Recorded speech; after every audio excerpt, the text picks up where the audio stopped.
Dito tayo ngayon sa Barangay 105, Tondo, Manila. Ayan, ang naglalaban ito. White versus black.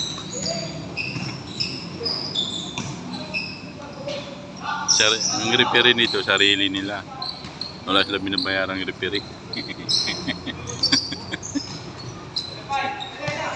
Kanya-kanyang tawag, foul.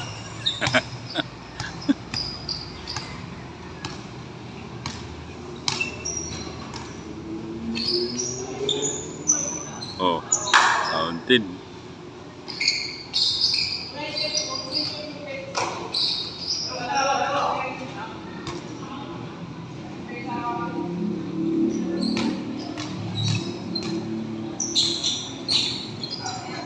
Tira mo na. Kapos.